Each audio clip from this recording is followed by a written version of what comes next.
ओम शांति। 30/9/2024। सुनते हैं आज की मुरली। बाबा ने कहा, मीठे बच्चे, अपनी बैटरी चार्ज करने का ख्याल करो। अपना टाइम परिचिंतन में वेस्ट मत करो। अपनी घोट तो नशा चढ़े। सुनते हैं आज की मुरली का प्रश्न। बाबा ने कहा, ज्ञान 1 सेकंड का होते हुए भी बाप को इतना डिटेल में समझाने व इतना समय देने की आवश्यकता क्यों? तो प्रश्न का उत्तर है, बाबा ने कहा, क्योंकि ज्ञान देने के बाद बच्चों में सुधार हुआ या नहीं, यह भी बाप देखते हैं और फिर सुधारने के लिए ज्ञान देते ही रहते हैं। सारे बीज और झाड़ का ज्ञान देते हैं, जिस कारण उन्हें ज्ञान का सागर कहा जाता है। अगर 1 सेकंड का मंत्र देकर चले जाएं, तो ज्ञान सागर का टाइटल भी न मिले। ओम शांति। रूहानी बाप बैठ रूहानी बच्चों को समझाते हैं। भक्ति मार्ग में परमपिता परमात्मा शिव को यहाँ ही पूजते हैं। भल बुद्धि में है कि यह होकर गए। जहाँ पर लिंग देखते हैं तो उनकी पूजा करते हैं, जहाँ पर लिंग देखते हैं तो उनकी पूजा करते हैं। यह तो समझते हैं शिव परम धाम में रहने वाला है, होकर गए हैं, इसलिए उनका यादगार बनाकर पूछते हैं।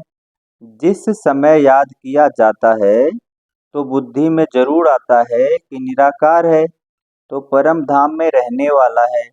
उनको शिव कह पूजते हैं। मंदिर में जाकर माथा टेकते हैं, उन पर दूध फल आदि चढ़ाते हैं, परंतु वह तो जड़ है। जड़ की भक्ति ही करते हैं, जड़ की भक्ति ही करते हैं। अभी तुम जानते हो, वह है चैतन्य। उनका निवास स्थान परम धाम है। वह लोग जब पूजा करते हैं तो बुद्धि में रहता है कि परम धाम निवासी है, होकर गए हैं, तब यह चित्र बनाए गए हैं। जिसकी पूजा की जाती है वह चित्र कोई शिव नहीं। बाबा ने कहा, वह चित्र कोई शिव नहीं है, उनकी प्रतिमा है। वैसे ही देवताओं की भी पूजते हैं, देवताओं को भी पूजते हैं। जड़ चित्र है, चैतन्य नहीं है। परंतु वह चैतन्य जो थे वह कहाँ गए, यह नहीं समझते। जरूर पुनः जन्म ले नीचे आए होंगे। अभी तुम बच्चों को ज्ञान मिला है, समझते हो, जो भी पूज्य देवता थे वह पुनः जन्म लेते आए हैं। आत्मा वही है, आत्मा का नाम नहीं बदलता, बाकी शरीर का नाम बदलता है। वह आत्मा कोई न कोई शरीर में है, पुनः जन्म तो लेना ही है। तुम पूजते हो उनको जो पहले पहले शरीर वाले थे। सतयुगी लक्ष्मी नारायण को पूजते हो। इस समय तुम्हारा ख्याल चलता है, जो नॉलेज बाप देते हैं तुम समझते हो। जिस चित्र की पूजा करते हैं वह पहले नंबर वाला है। यह लक्ष्मी नारायण चैतन्य थे, जहाँ ही भारत में थे, अभी नहीं है। मनुष्य यह नहीं समझते कि वह पुनर्जन्म लेते लेते भिन्न नाम रूप लेते 84 जन्मों का पाठ बजाते रहते हैं। यह किसके ख्याल में भी नहीं आता। सतयुग में थे तो जरूर, परंतु अब नहीं है। जब भी किसको समझ नहीं आती, अभी तुम जानते हो। ड्रामा के प्लान अनुसार फिर चैतन्य में आएंगे जरूर। मनुष्य की बुद्धि में यह ख्याल ही नहीं आता। बाकी इतना जरूर समझते हैं कि ये पहले थे, अब इनके जड़ चित्र हैं, परंतु वह चैतन्य कहाँ गए? बाबा ने कहा, परंतु वह चैतन्य कहाँ चले गए, यह किसकी बुद्धि में नहीं आता। मनुष्य तो 84 लाख पुनर्जन्म कह देते हैं। यह भी तुम बच्चों को मालूम पड़ा है कि 84 जन्म ही लेते हैं, न कि 84 लाख। अब रामचंद्र की पूजा करते हैं, उनको यह भी पता नहीं है कि राम कहाँ गए। तुम जानते हो कि श्री राम की आत्मा तो जरूर पुनर्जन्म लेती रहेगी। बाबा ने कहा, श्री राम की आत्मा तो जरूर पुनर्जन्म लेती रहती होगी। जहाँ इम्तिहान में नापास होती है परंतु कोई न कोई रूप में होगी तो जरूर ना। यहाँ ही पुरुषार्थ करते रहते हैं, इतना नाम वाला है राम का, तो जरूर आएंगे। उनको नॉलेज लेनी पड़ेगी। अभी कुछ मालूम नहीं पड़ता है तो उस बात को छोड़ देना पड़ता है। इन बातों में जाने से भी टाइम वेस्ट होता है। इससे तो इससे तो क्यों ना अपना टाइम सफल करें। अपनी उन्नति के लिए बैटरी चार्ज करें। दूसरी बातों का चिंतन तो परचिंतन हो गया। अभी तो अपना चिंतन करना है। हम बाप को याद करें, वह भी जरूर पढ़ते होंगे। बाबा ने कहा, हम बाप को याद करें, वह भी जरूर पढ़ते होंगे। बै, अपनी बैटरी चार्ज करते होंगे, परंतु तुमको अपनी करनी है। कहा जाता है अपनी घूट तो नशा चढ़े। बाप ने कहा है, जब तुम सतो प्रधान थे तो तुम्हारा बहुत ऊंच पद था। अब फिर पुरुषार्थ करो, मुझे याद करो, तो विक्रम विनाश हो मंजिल है ना। यह चिंतन करते करते सतो प्रधान बनेंगे। नारायण का ही सिमरन करने से, बाबा ने कहा, नारायण का ही सिमरन करने से हम नारायण बनेंगे। अंत काल में जो नारायण सिमरे, तुम बाप को याद तुम्हें बाप को याद करना है, जिससे पाप कटे, फिर नारायण बने। यह नर से नारायण बनने की हाईएस्ट युक्ति है, बहुत ऊंची युक्ति है। एक नारायण तो नहीं बनेंगे ना, यहाँ तो सारी डिनास्टी बननी है। बाबा ने कहा, यहाँ तो पूरी राजधानी बनती है। बाप हाईएस्ट पुरुषार्थ कराएंगे। बाबा बहुत ऊंच पुरुषार्थ कराएंगे। यह है ही राजयोग की नॉलेज। तो भी पूरे विश्व का मालिक बनना है। जितना पुरुषार्थ करेंगे उतना जरूर फायदा है। एक तो अपने को आत्मा जरूर निश्चय करो। कोई कोई लिखते भी हैं ऐसे, फलानी आत्मा आपको याद करती है। आत्मा शरीर के द्वारा लिखती है। आत्मा का कनेक्शन है शिव बाबा के साथ। मैं आत्मा फलाने शरीर के नाम रूप वाली हूँ, यह तो जरूर बताना पड़े। ना कि ना क्योंकि आत्मा के शरीर पर भिन्न भिन्न नाम पड़ते हैं। मैं आत्मा आपका बच्चा हूँ, मुझ आत्मा के शरीर का नाम फलाना है। आत्मा का नाम तो कभी बदलता नहीं। मैं आत्मा फलाने शरीर वाली हूँ। शरीर का नाम तो जरूर चाहिए, नहीं तो कारोबार चल न सके। यहाँ बाप कहते हैं, मैं भी इस ब्रह्मा के तन में आता हूँ टेम्परेरी। इनकी आत्मा को भी समझाते हैं, मैं इस शरीर में तुमको पढ़ाने आया हूँ। यह मेरा शरीर नहीं है, मैंने इनमें प्रवेश किया है, फिर चले जाएंगे अपने धाम। मैं आया ही हूँ तुम बच्चों को यह मंत्र देने। ऐसे नहीं कि मंत्र देकर चला जाता हूँ, नहीं। बच्चों को देखना भी पड़ता है कि कहाँ तक सुधार हुआ है, फिर सुधारने की शिक्षा देते रहते हैं। सेकंड का ज्ञान देकर चले जाएं तो फिर ज्ञान का सागर भी कहा ना जाए। कितना समय हुआ है तुमको समझाते ही रहते हैं। झाड़ की, भक्ति मार्ग की सब बातें समझने की है। डिटेल है, डिटेल में समझाते हैं। होलसेल माना मन मना भाव, परंतु ऐसा कहकर चले चले जाए तो पालना देख रेख की करनी भी पालना और देख रेख भी करनी पड़े। कई बच्चे बाप को याद करते करते फिर गुम हो जाते हैं। फलानी आत्मा, जिसका नाम फलाना था, बहुत अच्छा पढ़ता था। स्मृति तो आएगी ना। पुराने पुराने बच्चे कितने अच्छे थे, उनको माया ने हप कर लिया। शुरू में कितने आए, फट से आकर बाप की गोद ली, भट्ठी बनी। इसमें सबने अपना लक यानी भाग्य आजमाया। फिर लक आजमाते आजमाते माया ने एकदम उड़ा ही दिया, ठहर न सके।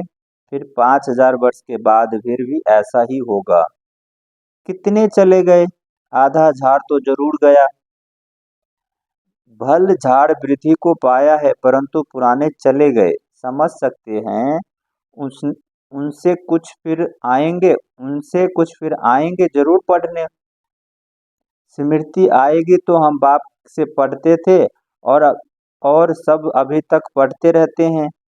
हमने हार खा ली, फिर मैदान में आएंगे। बाबा ने कहा जो भी चले गए हैं पुराने पुराने, वो फिर बात वापस आएंगे। बाबा आने देंगे, फिर भी भल आकर पुरुषार्थ करे। बाबा ने कहा वो आएंगे और बाबा आने देंगे, फिर भी भल पुरुषार्थ करें, कुछ न कुछ अच्छा पद मिल जाएगा।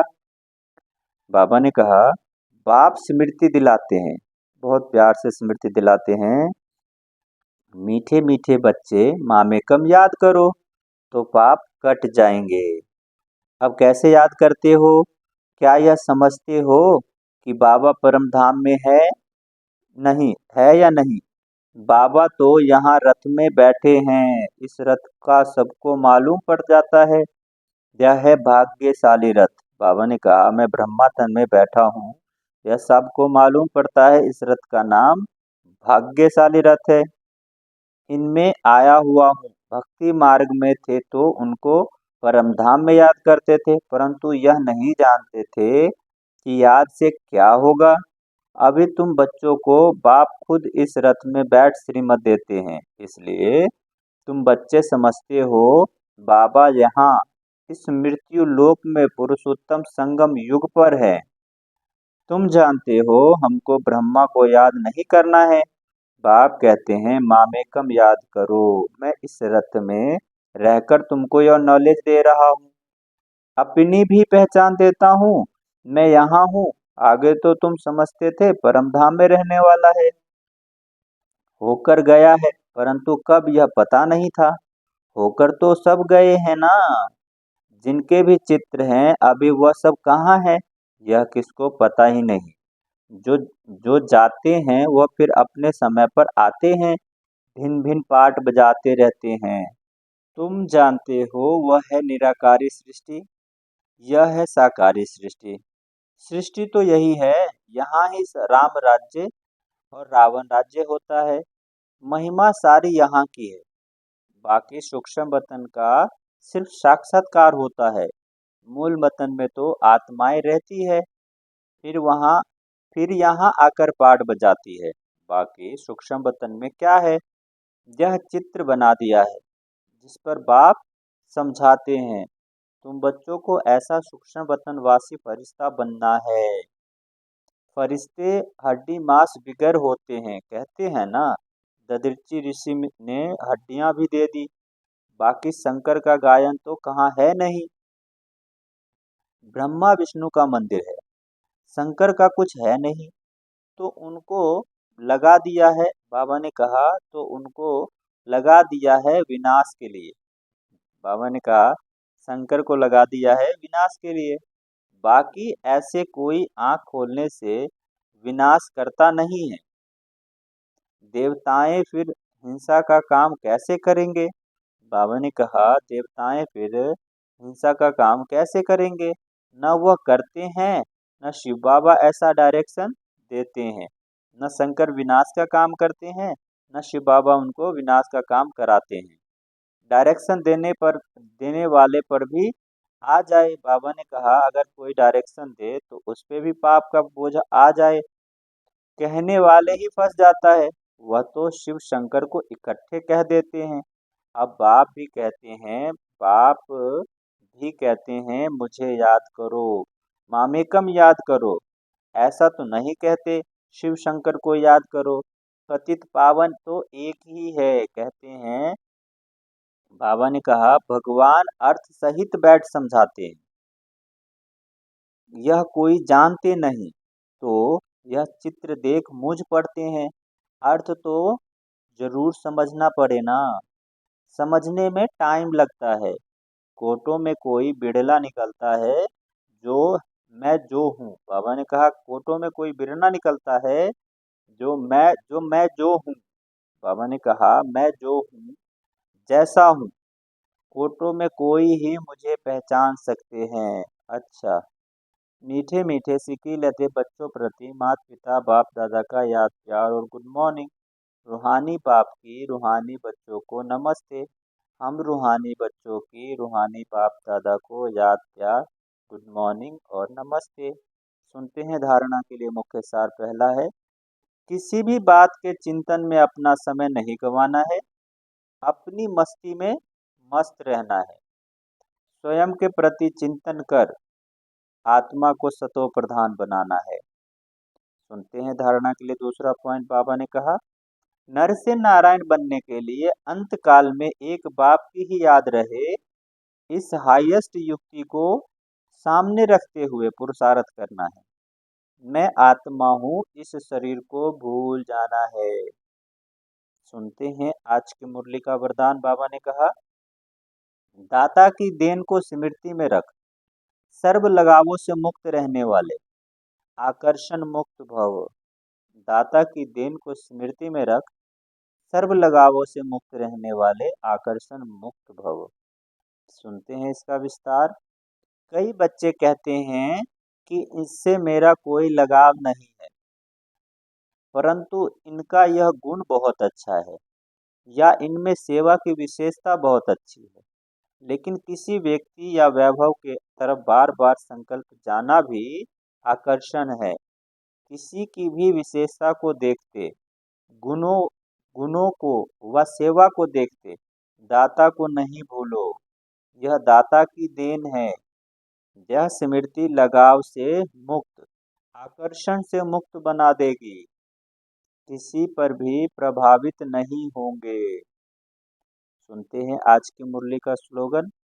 बाबा ने कहा, ऐसे रूहानी सोशल वर्कर बनो जो भटकती हुई आत्माओं को ठिकाना दे दो, भगवान से मिला दो। ऐसी रूहानी सोशल वर्कर बनो जो भगवान भटकती आत्माओं को ठिकाना दे दो और भगवान से मिला दो। अच्छा, ओम शांति।